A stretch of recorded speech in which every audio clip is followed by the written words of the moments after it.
Before we start the podcast, I'd just like to let you know that we've recently released Panglot Indonesian. This is an app on Android and iOS for learning the Indonesian language, or Bahasa Indonesia. If you're interested in learning this language using a novel and effective pedagogy, I suggest you check it out. Hello, welcome to Panglot World Languages, the podcast where we talk about languages from around the world. Today I'm with Guy Karavengleman, also known as Dr. Guy Emerson, who is a linguist at the University of Cambridge Computer Lab, and also a very close personal friend. So we've known each other for about 15 years. I was actually the best man at Guy's wedding, and we got to know each other primarily because neither of us were studying linguistics, but we were both really into linguistics. And then dancing. And ballroom dancing. That's another side detail. And ballroom dancing. And but linguistics was a big thing. And we basically just did a lot of nerding out about it. And then we went to Georgia and tried to learn Georgian together. So I think I mentioned before that I have in-jokes about the Svan language. This is the guy I have in-jokes about Svan with. So I'm really happy to have you on the show, Guy. Well, I'm very happy to be here. Thanks for inviting me. You're here because we're going to talk about Penang Hokkien. So this is a particular variety of Hokkien. So we're going to talk about Hokkien and Penang Hokkien. Maybe just by way of introduction, apart from what I just said, do you want to give like a minute or two, maybe, I don't know if it's possible, in a minute or two, can you talk about what you do? Like, what is your research about in linguistics? What I do? Yeah. So I guess my main research is on, well, as you said, computational linguistics. I focus more on semantics, so understanding the meanings of words and how meanings combine to form the meaning of a sentence. I approach this with computational methods, so trying to understand how people use language, how people learn language, and trying to model that process computationally. So not LLMs. I guess everyone has heard of LLMs and wants to talk about LLMs these days, but I guess you could say I work on small language models, right? Trying to have models that can be trained on, the amount of data that is could be more realistic in terms of modeling a human's language learning.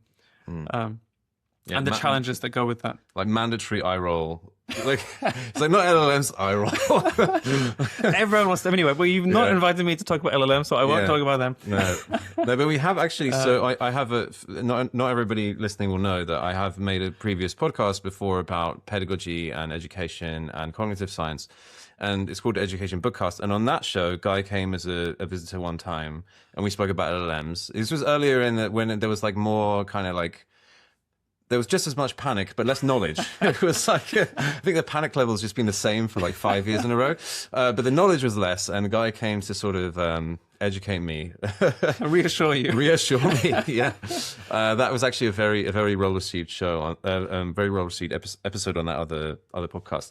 So we're here to talk about Hokkien, Penang Hokkien. So maybe you could start us off by talking a bit about what is this language, or like these several languages maybe. We're going to dig into Penang Hokkien much more than anything, but could you give us a bit of an intro?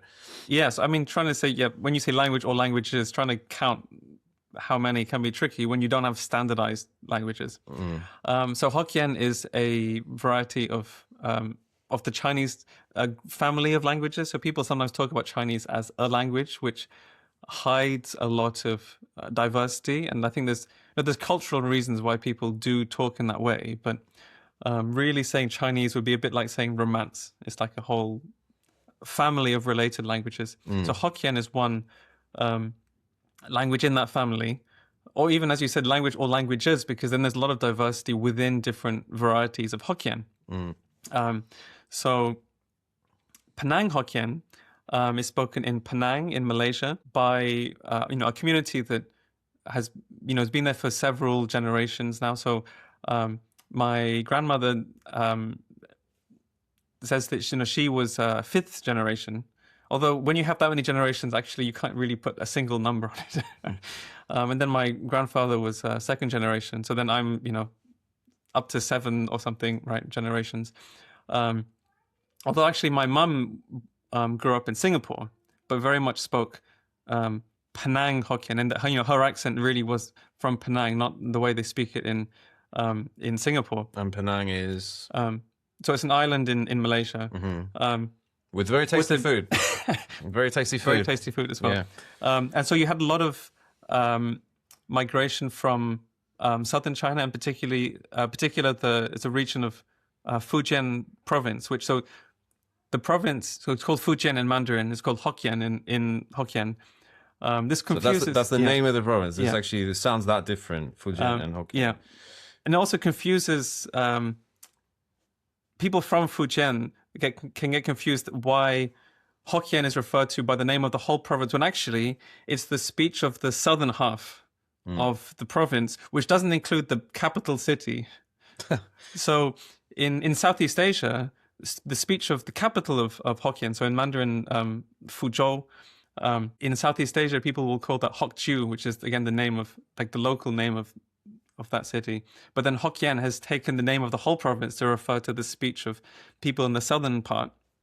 And there's a lot of diversity within that region in China. And then that diversity then continues in the areas where, in like the diaspora of Hokkien speakers. So then in Malaysia, you have diversity, which already you have this initial diversity of different types of Hokkien speech arriving in Malaysia and Singapore and Indonesia. And then those varieties then developing further, both in terms of their own internal development, because all languages change all the time, but then also, you have effects of how you have a bilingual or multilingual community. So there's been very strong influence from Malay, and then more recently from English.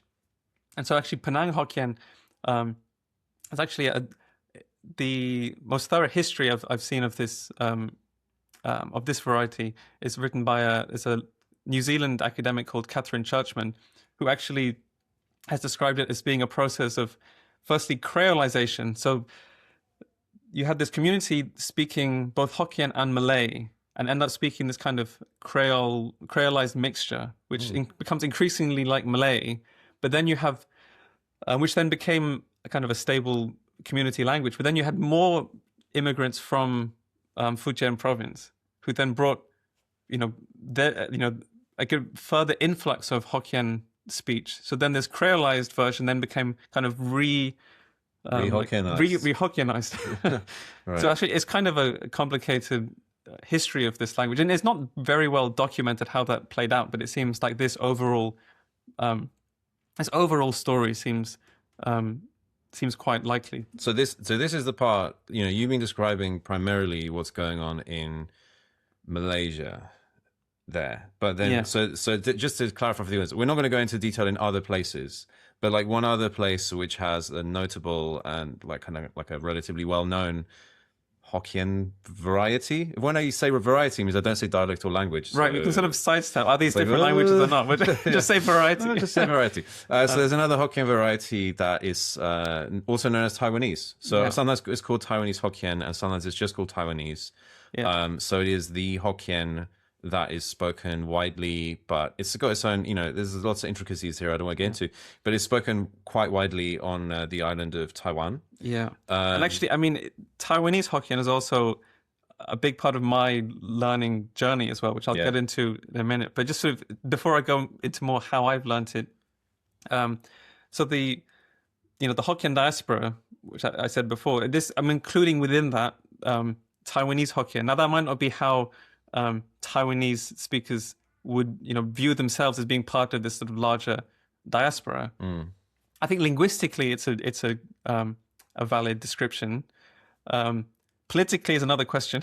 Yeah. I mean, even the fact of calling it Hokkien, I think is more controversial in Taiwan, because then it's taking a name of a Chinese province. Well, okay. I mean, so then it's like very easy to get. As soon as we touch Taiwan, politics is everywhere, right? But like, there are some islands that belong to. Oh God, where am I going to go with this? There are some islands that are under the jurisdiction of the Taiwanese government, which under the Taiwanese system are said to be part of Fujian, so said to be part of Fujian province. As in like the mainland province. As in like, okay, so like you got like the Republic of China, Taiwan, right? Which, let's not talk about things too much, right? But basically, you got the Republic of China, Taiwan, right? And then they have like an archipelago of islands, and then most of those islands, they say this is in like they call it officially, it's like in the constitution or something. They call it like Taiwan province, but then there are some islands under their jurisdiction in this archipelago which are actually in Fujian province, according to the Taiwanese like documents. It's quite weird. Okay. Anyway, that's like just a side point on the messiness of everything. Yeah. So the name of the language or group of languages, group of dialects, whatever you want to call it. I mean, the name of this language or group of languages is itself contested. So as Stash mentioned, right, that in Taiwan the name Hokkien wouldn't be used, but then from a Southeast Asian perspective, oh yeah, Taiwanese Hokkien is definitely that's what it would be called from a Southeast Asian perspective. Is even if that's not how the Taiwanese would conceptualize it themselves. Well, in Taiwan they would call it Taiyu, which is just like Taiwan language, right? As opposed to Fujianhua, which is like just the way they talk in Fujian. Right. So that's like there's a separation, even though linguistically, there's obviously a relation. And then there's also a more kind of technical linguistic name. It might be called Southern Min. Yeah. So where Min, also Min is actually also the abbreviated name of Fujian province to make it more confusing. But to call it Southern Min, but then again, it's sort of it's not such a popular name, at least among some circles in Taiwan, because it's grounding the name in reference to this larger group rather than in terms of identifying like an independent Taiwanese identity, right? Right. So that's the larger Hokkien context is more complicated, but maybe to situate it more in the Chinese language family for everyone listening.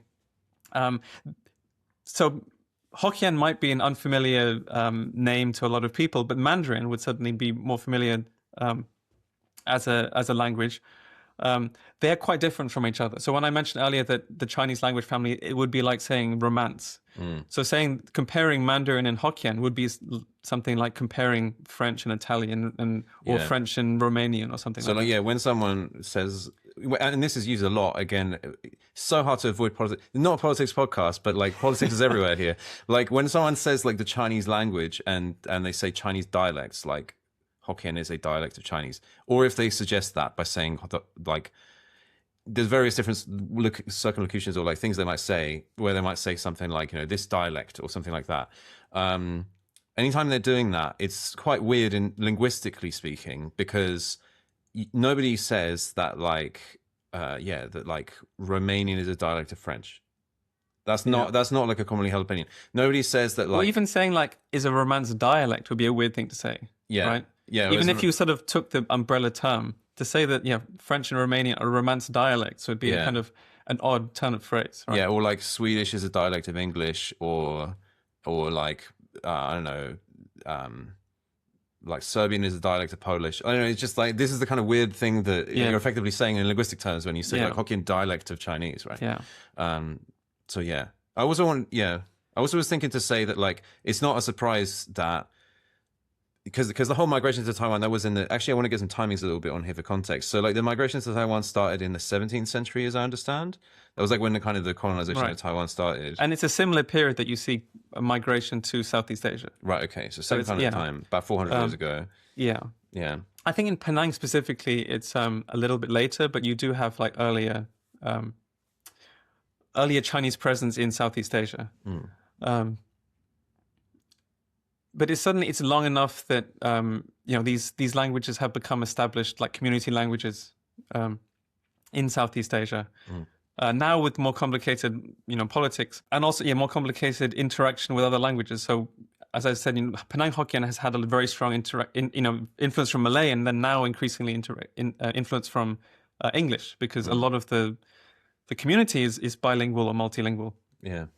Yeah, so it's the typical kind of multilingual place. I really, of the several aims of this podcast, one of my aims is to bring to people who live in extremely monolingual contexts the idea, like kind of open people's eyes that it is normal in many societies for like essentially everyone to speak 4 languages or something. Like that's, it's and just to like, different levels, right? So it might be that even in a single conversation, people will be switching between languages, and even the two people in a conversation might be preferentially using different languages. Yeah. It's something that you might observe in Malaysia in a way that would seem very day to day. Yeah. Because like, so you got English, Hokkien, Hakka, Mandarin, Cantonese, Malay, right? There's 6 that some people might. I mean, so we have or even friend, more than that. Even more than that, right? There's if you go even further. That's just a partial list. Yeah. So let's talk a bit about your. I mean, unless you have more history to share, I thought it might be a good moment to move on to like your own personal story. Or do you want to add some more history here? Maybe the only other bit of history I could add would be there's a kind of, as a first approximation, there's a spectrum of Hokkien dialects. I'm not saying dialect as sort of more specific within Hokkien, of what are called from Zhuangjiu to Jiangjiu, or then in Mandarin Quanzhou and Zhangzhou. There's a kind of these are 2 major cities in Fujian province, which are kind of the different ends of this this dialect area, or this language area, whatever you want to call it. So you see that also playing out in Taiwan and in Malaysia, that you have this spectrum of different varieties of Hokkien. So you have in Penang and in northern Malaysia, you have more Jiangsu influence, or not say influence, it's the speech that originated from the speakers from that region, as opposed to in southern Malaysia and Singapore, where you have the more Zhuangjiu speech. Right. When you also have this split in Taiwan, that you have this kind of spectrum of dialects. Yeah. But in both cases, the languages have continued to evolve. So it's not saying that, the Zhuangjiu dialects in Taiwan and in Malaysia would be necessarily the most similar, because all of the varieties in Malaysia have had a Malay influence that you wouldn't see in Taiwan, for example, and as well as internal random language change that you would have in any community as well. Actually, so this is a little bit out of order compared to some other recordings, but one thing I want to do, and maybe we can do it now, is could you speak Hokkien for a little bit of time? Can you just let us hear the language for a bit? You say some stuff to us for the audience to hear. Or am I jumping this too? Am I as well getting you in the deep end? You were literally, he was just talking to his kids. He was literally just talking to his kids in Hokkien. I guess it's like, you can at least say some kid stuff. I talk to my 3-year-old in Hokkien every day, but not talking in a podcast. It feels like a very different kind of setting. It's not formal. It's like, there's probably 3-year-olds on the other side. They want to hear, Yeah. on the spot. Yeah, the 3-year-olds who are listening to this podcast. Yeah. What do they want to know? Yeah. Oh, I guess I could just introduce myself. Yeah, introducing yourself, yeah. Lulang Chapaboy, wa kyocho do aite, just why Hokkien emia. Papun kyocho Guy Karavengleman, tapi gong Hokkien wa isi, it's like gong wa kyocho do aite, wa tatajik kawai noi kiam gong Hokkien wa gong Hokkien wa pun hoa chinya hua hi. Great. Maybe, okay. Yeah. So that was like an introduction. I heard your name. I heard your Chinese name in there, I think. So I sort of gave my name in Hokkien. I also said that I speak Hokkien with my kids every day, and speaking Hokkien makes me happy. I think this is something. This is definitely something that it feels very personal to me to learn this language that is my mum's family language, and it feels very different learning this compared to other languages that I've learned. So maybe I should say Hokkien isn't even my strongest foreign language. So I speak German pretty fluently. I speak very fluently. Guys often mistaken for actual German. So I speak French fairly well. I speak some Mandarin, although now my Hokkien has overtaken my Mandarin. Although my Hokkien is also, as I said, skewed towards, what you talk about with a toddler. So. Yeah, that's something I do want to ask about that too, is like, basically I just want to ask, on this podcast, you're the perfect guest. Like, I wish everyone was Guy, right? Because like, I want to talk about people's hearts. I want to talk about like, what do you feel, about a language? But I also want to talk about, like, let's get really nerdy. Guys are perfect guys to get really nerdy with as well. But, like, this is what I want to ask. Like, what does this language make you feel? Like, how do you feel about this language? It's a complicated question. I mean, as I said, I really, it's brought me so much joy to learn this language and to try to pass it on to my children. I mean, it's a language so I know you said this is not a political podcast, but it's really hard to learn a minoritized language without getting into the politics. Now, I say minoritized, right? I'm not just saying minority, because the idea of being a minority is very much a perspective, right? Historically, in Singapore, you could have argued that Hokkien was the majority language. That suddenly the Chinese community was the majority, or still is the majority, and within the Chinese community, Hokkien was something of a lingua franca. Even if Hokkien speakers weren't the majority of the whole Chinese community in Singapore, it was the most widely spoken variety. But there was a very deliberate push by the Singapore government to view non-Mandarin varieties as dialects. And now I have a situation where it's really only the older generation that has proficiency in Hokkien. So my grandmother was a very proficient Hokkien speaker. My mum speaks Hokkien, but she's much more. Well, firstly, she hasn't spoken it as much in her adult life, so it's not as strong as, suddenly as her English. Or even again compared to her, she's learned Mandarin, as effectively as a second language. Although that's not how she would have thought about it or been told what it was when growing up. Right? She was told these are just dialects. And there are these myths, right, about different varieties of Chinese. Oh, they're all written the same. They're just pronounced differently. We definitely need to talk about this. And that's something which, I was told this growing up. And I remember as a child thinking, this sounds kind of crazy. The idea that languages could be really just different ways of pronouncing exactly the same words. But of course, I didn't know enough to push back on that. It's just, okay, this sounds crazy, but maybe that's really how the world is. Right? Now, I know a lot more. I can give examples of Hokkien words that, that you could write in Chinese characters, but wouldn't be understandable to a Mandarin speaker. Yeah. Or that there's a certain character that has there's a word corresponding to a character in Hokkien and also in Mandarin, but they have different meanings because these are languages that have had something like 2,000 years of divergence from each other. Yeah. You wouldn't expect over that length of time for words to have exactly the same meaning as they did before. Yeah. I mean, literally just that. So, like, one example just now about. So this is a point we need to make. Wait, okay, there's like too many tangents.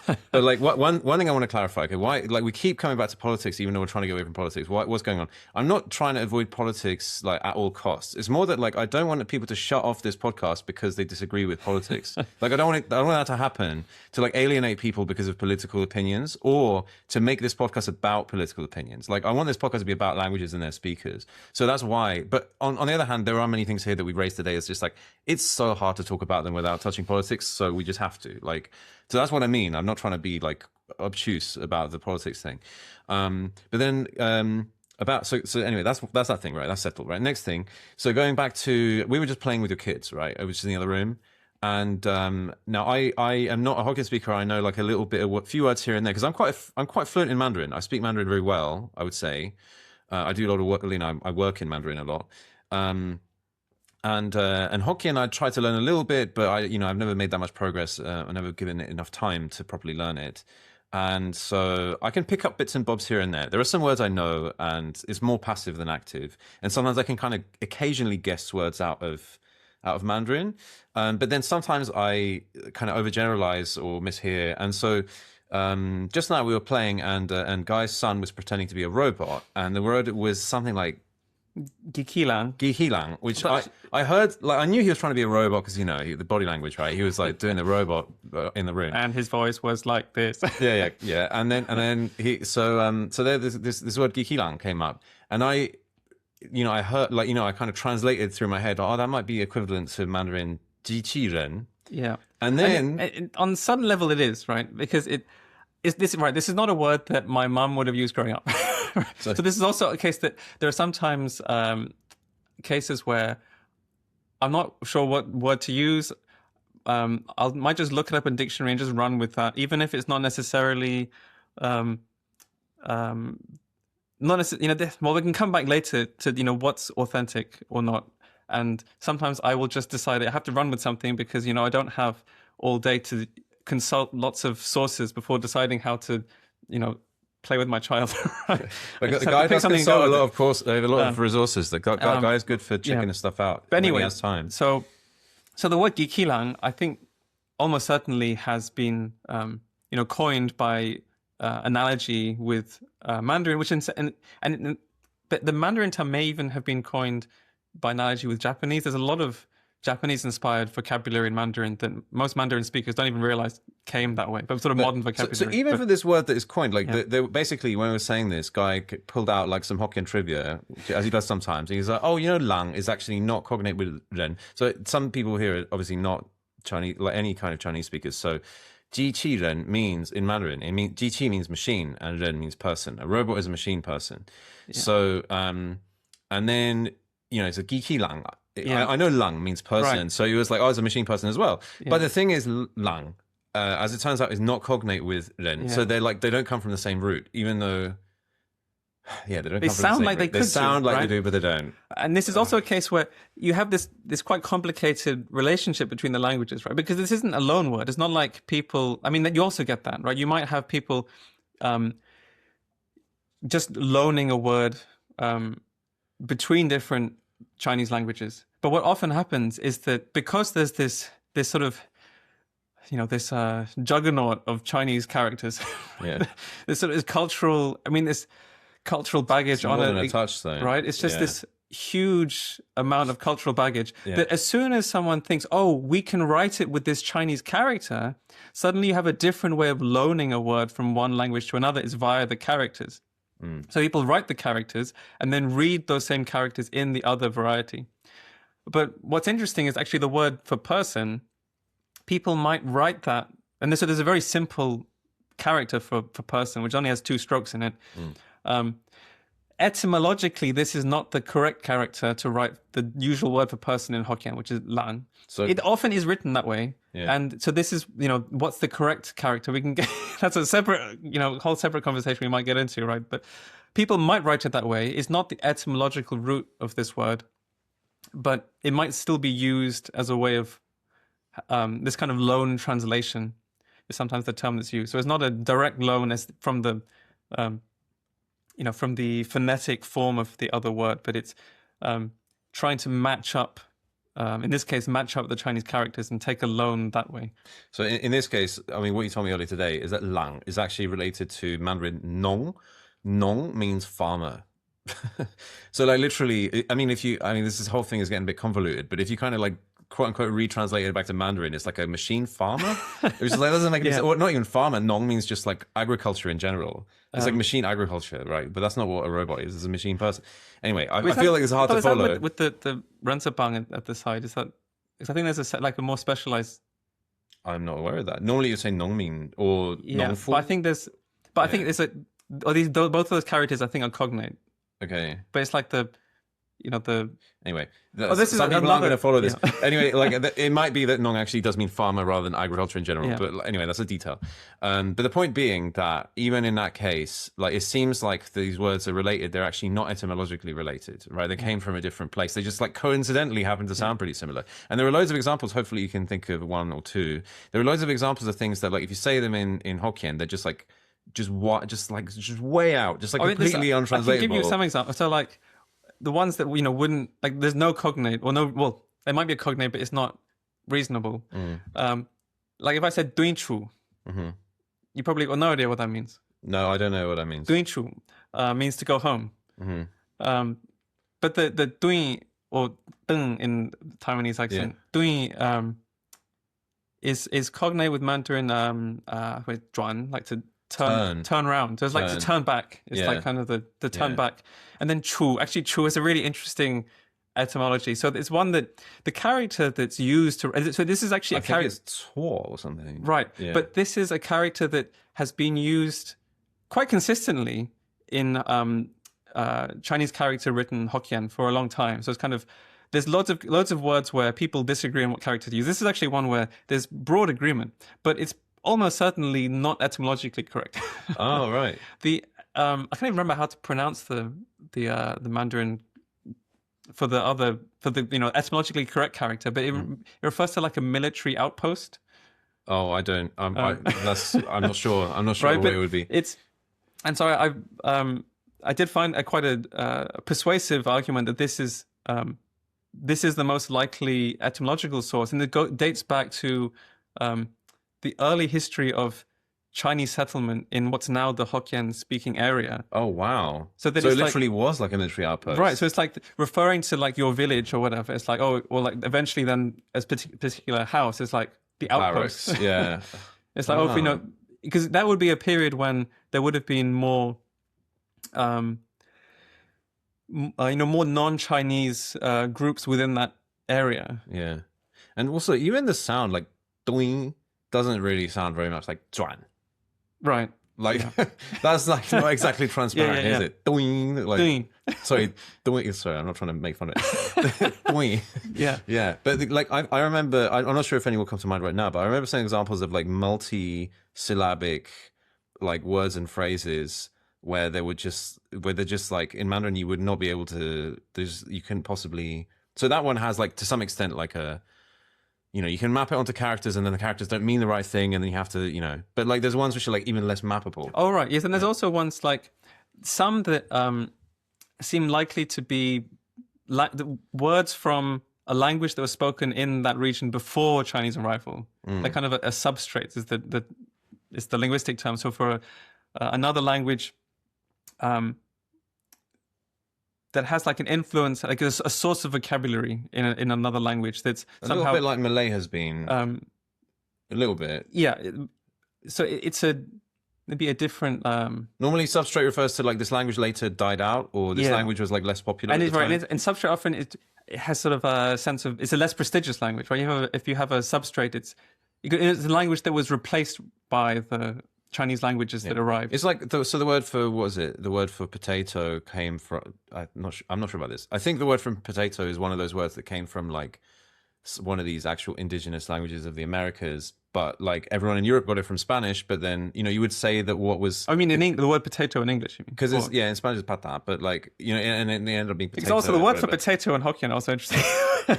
No, but yeah. Anyway, I'm just trying to say like, or like there are other words that are like. I was going to give an example, like for example, a cockroach is a gadroit, which so it's a 2-syllable word, which in itself is unusual. So most Chinese roots, you have a single syllable that has meaning on its own, but in this case, you can't split this into two syllables with some meaning. Like it's the Hokkien cranberry. Right. Well, no, but doesn't make any. Yeah. Right, but cranberry, you have the berry that means something, right? Oh, right. So neither of them. Neither means anything. It's gadroit. It's just a 2-syllable morpheme. Okay. Which two-syllable morphemes don't work well in magic, right. They kind of don't fit the Chinese character writing system. I mean, I think even the Mandarin for like a butterfly, that's also like I think le like the Mandarin for it's le in Taiwan, and in China it's some like I can't remember. Laji, I think. Laji, that's it. Yeah. So like that word for rubbish. Right, but these are all 2-syllable roots, and like they all have interesting etymologies. Yeah. But they kind of you can't see that so much in the written form in character. Or at least the written form encourages you to think of it as 2 units rather than a single unit. Right. So you have some of these words as well in Hokkien. Also in Cantonese, so the Cantonese region is sort of adjacent to the Hokkien region, and there are some of these substrate words that seem to be shared between the two groups of languages. Anyway, that's now starting to go. That'll be a whole separate talk. I mean, there's not been so much research, and also it's hard to study these substrate languages because they haven't left very much of a. They left some trace, but not a huge amount. Yeah. I don't know if I kind of want to like direct the conversation a little bit more into your experiences and like your right, because right, so that's kind of where we were, and right. So come back to the political issue. So in learning Hokkien and speaking it with my kids, passing it down, I have a sense of pride of reconnecting with this part of my heritage. And I'm proud of you, man. well, This is a really great thing you're doing. And it's something which it's also, forced. It's forced my mum to reevaluate her own understanding of this language. And again, she would have thought about it as a dialect because that's what she was taught at school. This is a dialect. This is this is country bumpkin Chinese. This isn't proper Chinese. Yeah. And so there's something of a sense of shame in speaking these languages, or embarrassment, right? Like, I'm speaking. If people in Singapore speak Hokkien or other non-Mandarin varieties, they often apologize for it. And now I'm not. I'm not living in Singapore. I can't speak for what the community in Singapore should be doing. But I have a sense of personal pride in trying to reconnect with this part of my heritage and to pass it on. Because important point here. So you were speaking about your grandma and about your mother. Yeah, but then also like maybe I should, because half your family is not from So my my dad is from the UK, mostly with English heritage. If you go further back, you start to find more other branches. Like there's one German branch of my family, right? But on my dad's side, my family is European and white European, and so my mum's side is Hokkien. And then I should say, I mentioned both my grandparents earlier. So my grandfather actually passed away very shortly before I was born, something like 2 weeks. I can't remember the exact amount of time, which must have been a very emotional period for my mum to go through that. My grandmother only passed away a couple of years ago, so she got to see the beginning of my Hokkien journey. I mean, I think she would have been very excited to speak Hokkien with her great grandkids. Yeah, but for real, this is something I think there's gonna be a lot of people in the audience who they're gonna feel this. Like a lot of people are gonna be like, I want to speak to my grandma. That's a lot of the thing that motivates. It's not the only thing, but it's one of the things that motivates me in my work. Is like, am I going to let people be able to talk to their grandma? I feel that's powerful. I'm getting quite emotional just saying it. I think that's really powerful. Like people want to talk to their grandparents. So I should add. So my grandmother spoke very good English. So I mean, with a strong. I don't mean accent, like be unable to communicate with the grandma. Although some people have that situation, but like but it's more like talk from the heart. There's something special about it. And she was, really excited to be able to talk to me in Hokkien, and she would. Actually, my mum said that she was really proud of. She would tell her friends that she would talk Hokkien with her Angmo grandson. So Angmo it's a literally means red hair. It's the Hong Mao that would be the Mandarin. In Southeast Asia, it's used even in speaking in English. For example, in Singapore, people would say Angmo to refer to a white person is an Angmo. Literally red hair. Regardless of the color of your hair. Yeah, I think some of the Dutch people had like red hair and they got named that. So my grandmother was very happy or very proud of being able to tell people that she could speak Hokkien with her Angmo grandson. And so it makes me happy to to learn it, to try to pass it down. So I don't know what my kids are going to think of Hokkien as they get older. But even if the language struggles to continue, it's made me personally happy. I feel like I don't regret the time I've spent learning it.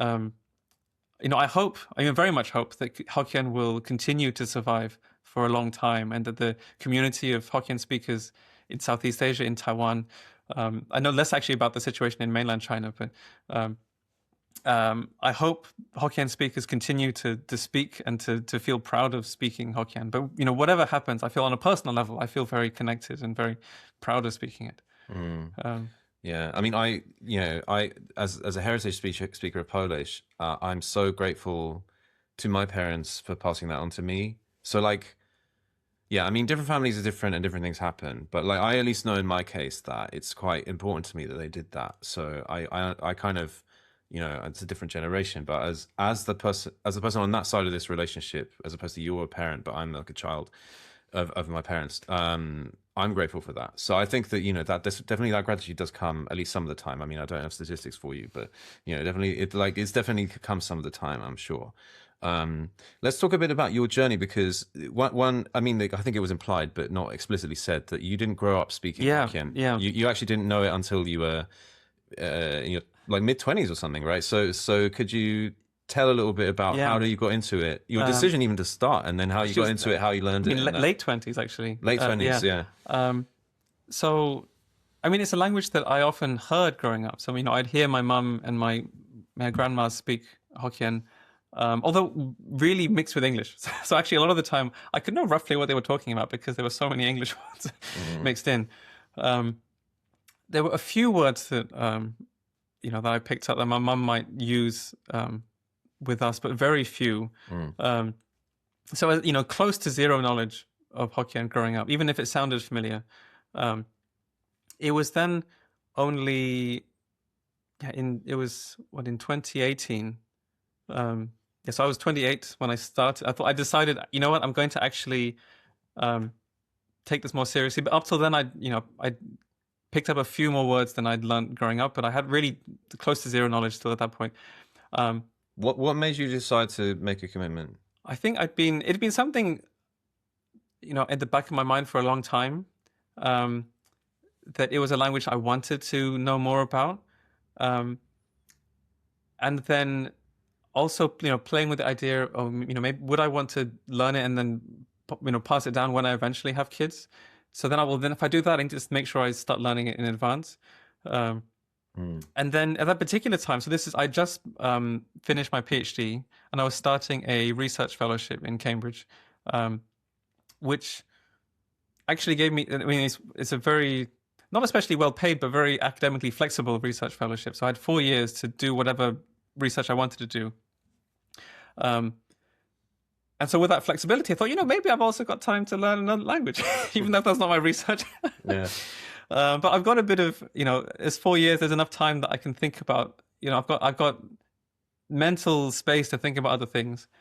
This seems like a good point in my life where I can commit some time to learning this language. Now, it's actually relevant, this kind of complicated mix of different types of Hokkien that we've talked about already is relevant because it's difficult to find a Penang Hokkien course if you want to learn specifically Penang Hokkien, which is what I wanted to, right? Yeah. But I did find a Taiwanese Hokkien course being taught at SOAS, the School of Oriental African Studies in London, which is very close to King's Cross, so commutable from Cambridge. So there's a direct train. I can then walk from the train station to the class. Still kind of crazy that like every week you had to literally take a train to another city. Yeah, twice a week. Sorry, twice a week. Yeah, literally taking a train to another city to attend classes. Yeah, like there's a bit of work to do that. And expense as well. Yeah, so I both for the travel and also to sign up for the class. Right, it's not a free class. I enrolled as a part-time student at SOAS to take the class. And there was an interesting group of people because it's not the most popular language to learn. So there were 4 of us who stuck with the class for the whole year. The other 3 all spoke fluent Mandarin. So one of them natively, who grew up in Mandarin Xiamen, but in Hokkien Amui, which is actually whether the old name for Xiamen in English is Amoy, which comes from the Hokkien name Amui. That's what Amoy is.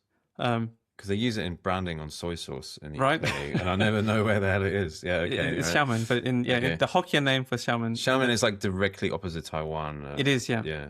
And between, I mentioned the 2 other cities, Chuanqiu and Jiangqiu, or Quanzhou, Zhangzhou. Yeah. It's between the 2, so it's kind of the local variety is kind of something of a blend of the 2, you could say. Yeah. And they're all opposite Taiwan across the Taiwan Strait. Yeah, so there was one other person who had grown up there, but she spoke Mandarin, but had heard it spoken and wanted to know more. And then you had 2 other people who had both studied Mandarin to a level that they were, they were both fluent, right? One was an undergrad student, one was a master's student. There was a minimum Mandarin requirement to take the course because they would refer back to Mandarin grammar points or vocabulary. It did mean, though, sometimes the teacher would, well, there were two teachers. There was a lecturer who would go through the textbook with us. Then we would have a separate conversation class with a native Taiwanese speaker. But the lecturer would sometimes, there'd be like a page of vocabulary. Then we'd point out one word and talk about how this was really different from Mandarin, and then say, "Oh, but the rest are all the same as Mandarin. So let's move on."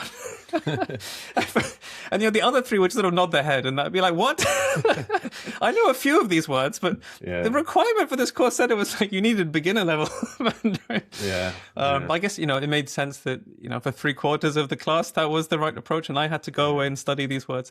So actually, my Mandarin kind of indirectly improved because I'd.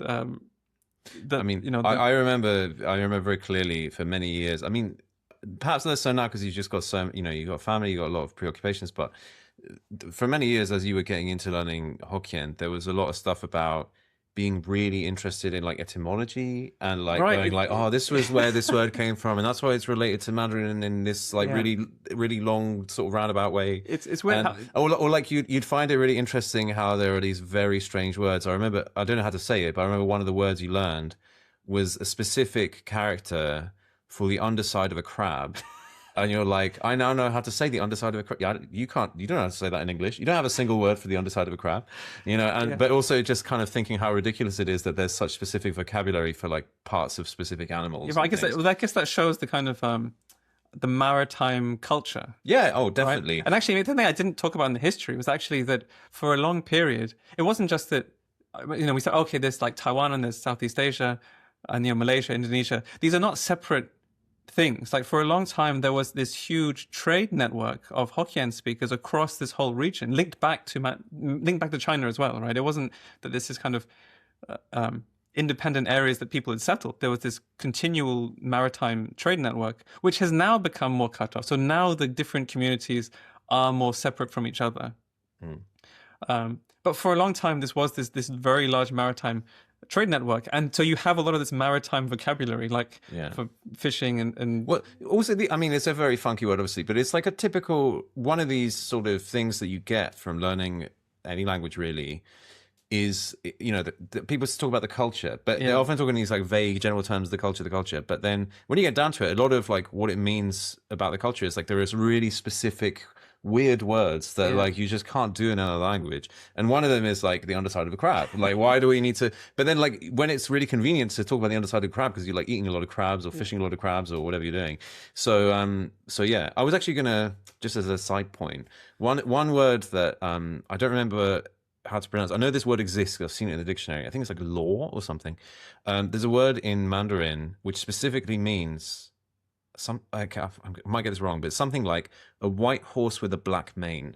And it's like a single, like a monosyllabic. Right. Sometimes you have these like dictionary words that like someone coined once, but then no one really uses. Maybe it's a fake word. Maybe I just totally got caught in the fake trap. But or it might be like it was used amongst like some people who were classifying like different kinds of horse, and they really, but it's they like a niche, this word, right? But, horse culture was a big thing, like obviously a while ago, but horse culture used to be a very big thing. But I think it's a danger that I think the Chinese writing system lends itself to this kinds of excessive like culture of coining words, because now you've got a character, you've made it it real, right? There's a character for this. Well, if anything, learning Hokkien, because I said before, it's not standardized, has forced me to like shed some of my ideas about like correctness in language, because I have to put up with the fact that, well, not put up, even put up, I want to say put up with, because that again sounds negative. I've had to come to terms with and just accept that there is diversity, there is uncertainty, and just speak anyway. You might not be able to decide like what's the correct way of saying something. Well, or what's the correct way of writing something? Actually, just get on with it. Yeah, there's something to it. There's something to it. I think, because of like kind of nation states and like standardization and like the Académie Française and, this kind of thing. And you don't have that with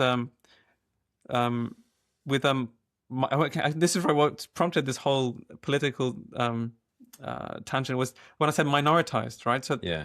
that so Hokkien is spoken by. I mean, it's hard to count because there aren't good records across all these places where it's spoken, but maybe something like 20 million speakers. Quite a few. Right? That's the quite a few. idea that 20 million speakers means that this is an unimportant language or a minority language. Yeah. Right? Now, obviously, that's small compared to all of China, but I mean, it's not a small number of people in terms of it's not. You can have a very stable, vibrant language community with a much smaller number than that. Right? I mean, so Lithuanian is a national language of Lithuania. It's got 3 million speakers. Right. Right. I mean, Lithuania is maybe not the best example because there's a lot of like Russian and Polish going on, but especially Russian, but still, like there are other countries. I mean, how many people live in Armenia? Like, it's definitely less than 10 million. Definitely. Anyway, I don't know the number, but Eastern Armenian, because there's a Western as well. Eastern Armenian is, there's a national language. Like, it's not, nobody's saying it's some minority. I think a lot of it is about defining like a border and saying like the people inside here, and on top of that saying like, and the most important language is this one. Like, right. It's, that's why we use terms like minoritized. Yeah. But anyway, so I want to get back to my learning journey. So I found this course at SOAS, and so I started. So this was nominally like, if you were taking it as a full-time student, this was a 1/4 of your time. But as I already said, this is 1/4 of your time for the people who already spoke really good Mandarin, right? Yeah. So I was probably putting in more than 1/4 of my like work hours. And I guess it was a 9-month course. And that was really what kickstarted me learning it properly. And then at the end of that, I then thought, okay, where I'm going to go next, I need to find other, learning materials. And also I want to start trying to speak it with, actual Hokkien speakers, and particularly with my family, and actually understand now also how to speak Penang Hokkien rather than Taiwanese Hokkien. Yeah. So I first started to learn, well, what are the differences between Taiwanese Hokkien and Penang Hokkien, which I knew a little bit about, but now I was trying to learn that more. And then eventually started talking with my grandmother who lived in Singapore. Of course, now this is summer of 2019. And so, of course, I didn't know at that time, but of course, everyone listening now will know that's just before COVID, right? Yeah. So COVID actually meant that my grandmother suddenly had a lot more time on her hands because she was a very, very sociable person. She would go out all the time, and suddenly she was stuck at home, needing things to distract her. So she was actually really, really happy that. So we started talking once a week. I would call her. So it'd be my Sunday morning, her Sunday evening, and we would talk in Hokkien. If she, said something I didn't understand, I would, note down the words she'd be using, and she'd explain them. And it really,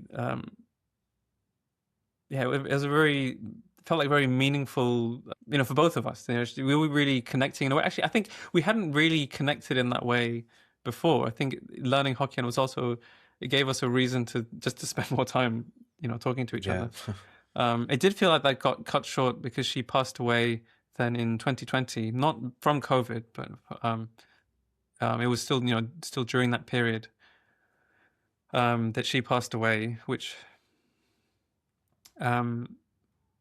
it did feel like it kind of cut short that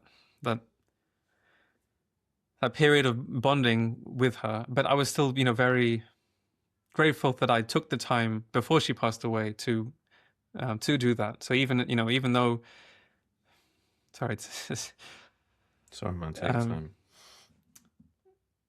Even though it felt like it was cut short, I still feel very, very grateful that we had that time together. And that was really the beginning of me learning to speak, Hokkien in a Penang way. Now, obviously, as a non-native speaker, I'm never going to speak it in a perfectly Penang way. But that's was my ideal. I'm aiming for how my grandmother and how my mother would speak it. Although, what you also do have with minoritized languages is that when you're trying to aim for what should be correct, that thing you're aiming for is not very well defined. Because it's not like my mom and my grandmother spoke the same way. And their speech was mostly Penang, but then also influenced by Singapore Hokkien because, my mom grew up there and my grandmother lived there for a lot of her life. So you have this Penang Hokkien speech now with a little bit of Singapore influence, and also then differences between them in how they speak, because everyone has their own idiosyncrasies. Like no one speaks, the perfect official version of whatever language they're speaking. So I've already have, now different targets of what I'm trying to learn.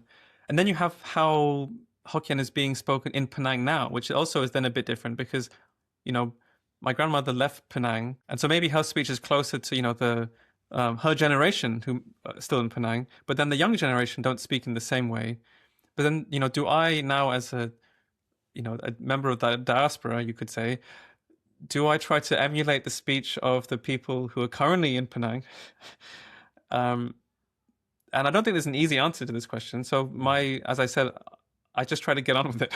Right? Yeah. I try to do the best I can. I try to pick up the different ways of speaking. And now, in our family, we're also, creating our own individual way of speaking that, because then also, a young child doesn't pick up a language perfectly. They will bring in mistakes or slightly shift the way words are used. Now, do you just run with, if a small child coins a meaning for a word or like shifts the meaning of a word, in any household, it's speaking any language, it's very tempting to just run with it. Okay, this is just what we're going to say at home, even if that's not what people are speaking outside. And so I'm kind of aware, or sort of hyper aware of the fact that the way that I'm choosing to speak this language and to bring up my children speaking it is not a usual situation, right? I'm outside of a population center where Hokkien is widely spoken. I'm still in contact with people who speak it. I've also met people in Cambridge who speak Hokkien, which is quite fun because people don't expect it. Oh yeah. They certainly don't. For example, there was a visiting scholar from Malaysia who was coming to visit my college, Keys College in Cambridge, and I saw that she was visiting. I just spoke in Hokkien directly, and she was completely That must have been what? a shock. That must have been a shock. But then that was quite fun, chatting to someone in Hokkien in an environment that neither of us were expecting to be speaking Hokkien here. But then it's kind of an immediate source of bonding. It's like yeah, absolutely. So you I want to talk about two things. I'm not sure I want to order that. Yeah. I want to talk about Tone Sandy, but I also want to talk about your wife. So perhaps let's continue the story of your right. So I can say So in terms of I'll get on to both of those things. Yeah. So in terms of my language, learning journey, so I spoke with my grandmother, up until 2020.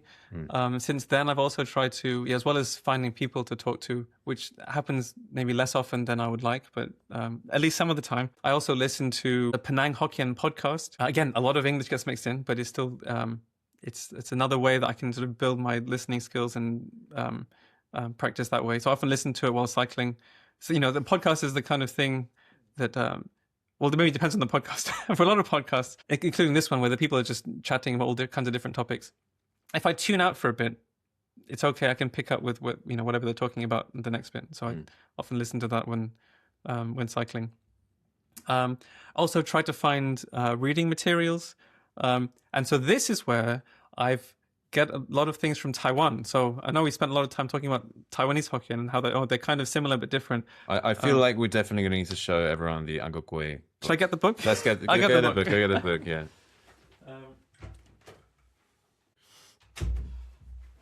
So here, one of my favorite kids' books that I've ordered from Taiwan. Yeah. So some people will be taking this in via audio. So just to tell you, it's a book. It's a children's book, and on the cover we have. It's an Angkokwe, which is well known not just in Taiwan but also in Southeast Asia. It's a kind of glutinous rice dumpling. It's like a gelatinous, it's like sweet colorful, dumpling. Sort of like, God, what is it? So usually filled with mung bean or peanut. And then it has this kind of, I guess like mochi, maybe it's more well-known. Yeah, it's sort of like a big, colourful mochi, like a big, brightly coloured mochi. But then pressed into the shape of a stylized tortoise. Yeah. And this one is a cartoon one with like a flower in her hair and like and wearing some cool trousers. And so it says Angkokwe Chui Jimwai. So Angkokwe, the Angkokwe is looking for its sisters. Oh, that might be my son. Oh, hello. Right, let's get back. He wants also to hear about the Uncle Quay anyway. Yeah. And they've actually written the title twice on this cover. Just the cover says a lot about the chaos of Hokkien writing. Yeah. So you have a fully romanized version at the top, Uncle Quay Chui Jimai. But you also have in Chinese characters, except they didn't turn the one word chui into a character because people don't agree on what character to use. And so they decided to sidestep the debate by just not doing it, which is a bit, if you're familiar with Japanese writing as a mix of kanji and hiragana, it's a bit like that. It's like you write it with Chinese characters, and then if you're not really sure, just put it in Roman characters. So that's kind of what's going on here. It's like it's written in Latin, and then it's like, let's try and write it in Chinese characters, but this one's too hard, so we'll write that one in Latin anyway. The entire book has all the words written twice. One's like completely, or like primarily in Chinese characters. And then the other entirely in Romanized. Yeah. It's such a cool story. Tell everyone about the story. So the story is that Uncle Quay is feeling lonely and wants to go find its sisters. So then it or she, you don't have the problem with pronouns in Hokkien because it's all E. It looks a bit she. I guess sisters right, might sound food, she. Right? So it sounds she, but then it's also a food, right? So Anyway, it sounds more anthropomorphic if you say she. That's true. If I say, okay, so she's looking for her sisters. And so stumbles on a bunch of other... it's like each page there's another snack that she finds. Then, my sister! And then she like gets all the snacks all come together. So you can see like, meeting another... Meets another snack. Well, that's the mochi, I think. A mochi snack. Yeah. Yeah. Yeah. And then eventually they all turn out to be cousins, except for the An Ia, which turns out to be actually a sister. That's the story. Okay. And then the rest of them, they're all extended family. I love children's books. They're all extended family. But I feel like you might get a bit tired of reading it. And then once they finally get reunited, then they fly away on a what's it called? Firecracker, like a. Oh wow! Okay. I don't know why they just they don't even talk about it. They just do it. Like okay, it's just in the picture. So yeah, it's literally it's a book for like 3-ish-year-olds. How old do you think? Oh, I mean the actual reading's going to be until they're older. But I mean, I read it with my 3-year-old. Yeah. So but this is an example so where cute. But then with this kind of book, then there are certain words where like, well, that's really a more Taiwanese turn of phrase. So I might, when reading it, switch out a few of the words to be more Penang. Also change. So there's both some like lexical differences or vocabulary differences between the two varieties, but also you have some regular sound correspondences. Say, for example, the word for you would say lu in Penang, but then it'd be li in Taiwan. Or some Hokkien speakers might have le. But that's from the etymology and knowing like which variety you're talking about, there's a whole group of words that have this vowel, which you can see how it's developed differently in the different modern dialects. So when reading the book, I then sometimes will alter some of the sounds or some of the words, but mostly following what's written on the page. I mean, I also read English books, but then just translate as I go, which is, when the first time I read a book is the most difficult because sometimes, depending on the book, some things are easier or harder to translate. Wait, what do you mean you read English books? As in like an English storybook, but I'll like tell the story in Hokkien. Oh God, that's pretty hard, yeah. So the first time I do that, it'll be like, I might have, it'd be easier on myself in like how I choose the translator or cut out some of the story. Yeah. But then like after a couple of goes, I'll think, better ways of translating it. Wow, that's a real, I've never heard of anyone do that as so it's like a language prompt. practice. But I suppose it's also just like reading to kids. It's reading to kids. It's language practice for me. It's also like more exposure, language exposure, for my kids. Yeah. So I feel like it's useful in multiple ways. Yeah. But with this one, I don't have to modify it too much. I modify it a little bit. Like, I think if I could give an example, it could be like, okay, even in the first line, right? There's a word for the body, hunsu, which is not used in Penang, so I'd say sinku. Right. But then, the rest of the sentence makes sense in Penang Hokkien. Right. Again, with one of the syllables, I think just one with a slightly different pronunciation, but otherwise, I can use the line as it is. Yeah. Let's can we talk about, because like I mean, a part of the story, and I don't want to jump ahead too much, but part of the story is that Guy's married. He has Yeah, so, with his wife Mary together. They have 2 children. Mary is speaking Hokkien. She doesn't yeah. have So this she heritage. right. So she's been learning it alongside our son, which I mean, I knew she would always. She always. Said she would be supportive of me speaking Hokkien, but I've really been really touched by how much she has learned herself and like gone along the journey as well. And so her toddler Hokkien is excellent. I was just listening to her and I was like, she's really like, there was not a word of English. Actually, there was a moment when, because when I'm in the room, there's some English flying around because, to accommodate me, I think. But there was a moment where it almost felt like, I mean, this is a little bit reminiscent of my childhood actually, where your son was, saying something in English, and then Mary was responding in Hokkien as if to say like, let's use Hokkien instead, and she knew all the words about like what the robot was doing and this sort of stuff. She that's it's pretty impressive, I would say. Yeah, especially given that she doesn't have this heritage. Yeah. Yeah. So she's not learning, some of the more esoteric stuff like the etymologies and the different Chinese characters, right? That's kind of that's with my like scholarly hat on. Yeah. I'm not. That's not really part of my day-to-day speaking with a toddler. Yeah. But it also means, that we can't afford to be too purist about it because, if you're playing with a small child, you can't say, hang on a minute, I want to go check a reference grammar about whether I should phrase it this way or that way. Yeah, yeah. You just have to get on with it, right? Yeah, you have to do something. And yeah, so because we're both second language speakers, I'm very aware of the fact that we will be making, on some level, some mistakes or some non-native ways of speaking, which will also, this will probably resonate with people who are trying to speak languages that are being revitalized in some way. So I could imagine, for example, say a language like Maori or something, where you have modern speakers who may not have spoken it very much or at all when they were younger, but now really want to reconnect with that heritage. Where I'm aware of the fact that I'll be making mistakes, and some of the things I say, I'll notice some of the mistakes. Now I know that I'm a good linguist. I know that I can learn languages well and obsess over them, to the point of, for example, the fact that people have foreign accents, and people often will phrase it something like it's the fact that children learn languages so well and the adults can't. But actually, if you look at the facts.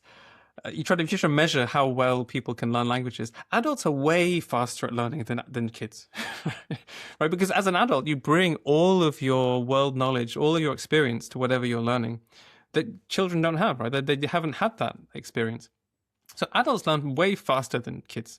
What's different is that adult language learning tends to plateau. Like you get good enough, you learn to pronounce your foreign language. You continue to improve until you unconsciously feel like it's good enough. That's not a conscious decision, right? It's something that's very much unconscious. But your brain stops learning the accent better. Like it's when you get good enough and then just stop there. Now I know that I can consciously push myself beyond that by like deliberately doing things that are not typical ways of learning, like actually recording myself and like analyzing with software. Yeah, it's possible.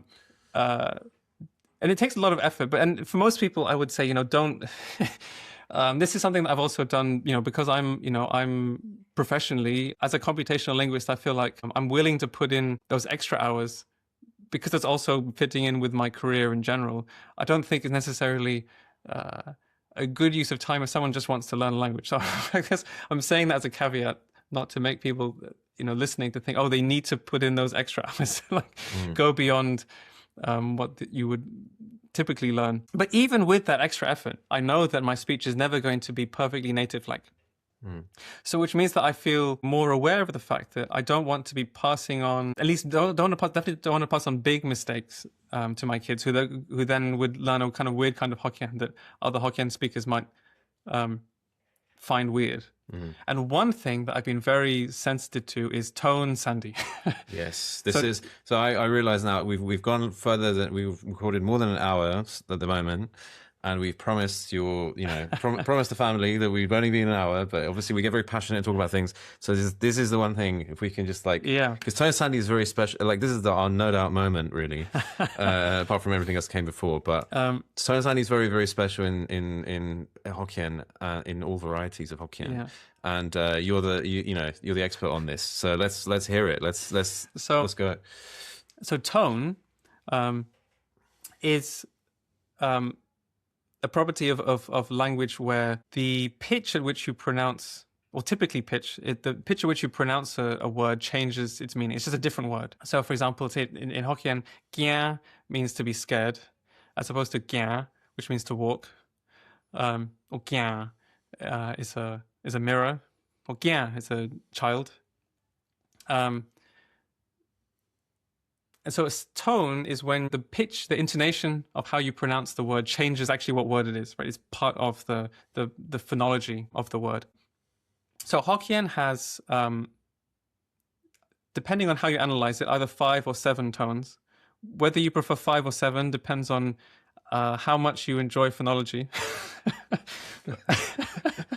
Because 5 is, you want to stick a bit closer to the phonetics, like actually what are the different pitch contours that you could pronounce. You could say that there are 5. But if you really want to abstract and have a more beautiful description of the language, it's definitely 7. It's like analyzing the hidden tones that don't get pronounced. The extra 2 is that there are 2 tones that only occur with final stop consonants.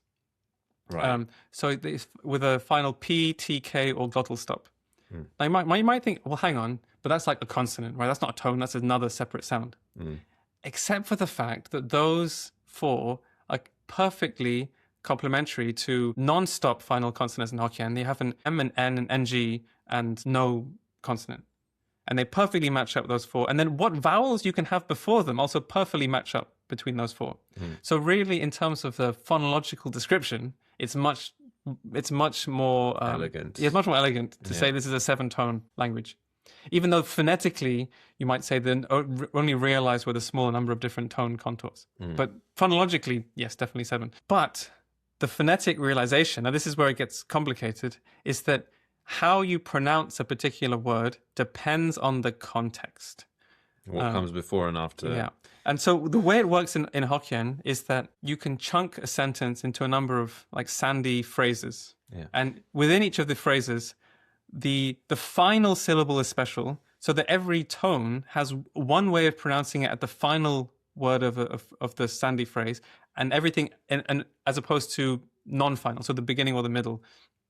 So all the different, all words in Hokkien essentially have 2 ways of pronouncing them. So all the tones, right, have 2 ways of pronouncing them, and that means, of course, every word as well, depending on the context. So, for example, the examples I gave before, say "kia," to be scared is like a high tone, but to be scared of something, you would have "kia," and then the thing that you're scared of, it becomes low when it has an object after it.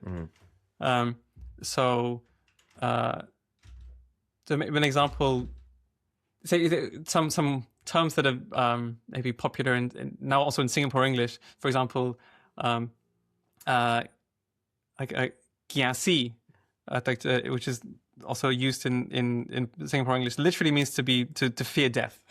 Oh, right. Yeah. Pass. Yeah. Or you have "kiasu" as well, like to fear losing. Although it has also a sense in Singapore of people, if someone's very kiasu, it's like sense of FOMO or like being competitive. Right. It's like you don't want to lose out. Yeah. But in those 2 phrases, it's pronounced with a low tone rather than the high tone when it would be on its own. Like if you just say, "Oh, I'm very scared," "Wajin kia" would be a high tone, but then it's a low tone in combination. So this is something where I know that I sometimes make mistakes. I try really hard to get the right tone. It's really complicated because we're describing just like the basic idea, but and then the actual system of like when do you say which one? Yeah. And there's this whole diagram with arrows and stuff. Yeah, and that's just the simplified version.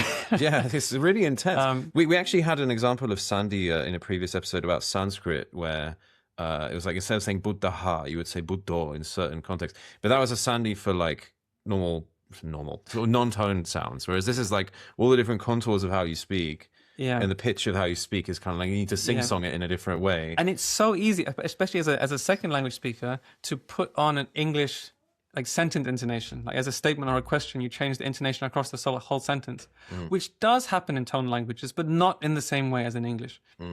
So what actually happens is that in questions, you tend to exaggerate the tonal contours more. I don't know whether you've thought about this in Mandarin, but you'll probably do it without realizing. I probably do it without realizing. That in a question you exaggerate it more, you don't make it right. That would change the tone. So this is something that I'm very aware of. Now, on one level, it's helpful to practice this when talking to a toddler because it's more acceptable to just to say this, to repeat yourself. If I say it wrong and I realize it, I'll just like say the same thing again. I don't know, feel like if you were trying to speak, you were learning, giving an analogy in English would be like, oh, you have to eat your dinner. I mean, you have to eat your dinner. You have to eat your dinner. You have to eat your dinner. Just like saying it multiple times. Sounds better if you're talking to a toddler. So I might sometimes like force myself to say it more times to like get it right. But I've been really reassured that I can hear my son picking up the tone, Sandy. So one way that I think one example where it becomes very clear is in numbers, because then you have like the same word in different positions. So like 33 is sanjap sa, you have low and then high, as opposed to like 44, si jap si, you have like, it's like a high, you have a high and then low. So it's, it's the same word, but pronounced differently in those two different contexts. I can hear that my son's is doing that. So I know that even if my speech is not perfect, it's good enough that this, this complicated part of the language is still being passed on. Okay. Well, I think we're getting, I can hear him at the door. I think it's dinner time. It's time to have dinner. So we're going to have to end it here. Anyway, thanks so much for coming on the podcast, guys. It's been fantastic to have you on. This has been Panglot World Languages. Just maybe let's say, do you want to say bye to the audience? You mean in Hokkien? I mean, no, just say bye. Just say bye. I don't want to Bye, everyone. Thanks for tuning in. It's been great to be here, Stash. Thanks for the invitation. Yeah, so great to have Guy. Thanks, guys. I hope you enjoyed listening, and we're going to go have dinner. See you next time. Thanks for listening to the Panglot World Languages podcast. My company, Panglot Languages, makes learning resources, including language learning apps, for lower-resourced languages. Our mission is to make high-quality learning resources for as many languages as we can, treating each language and culture with the respect it deserves.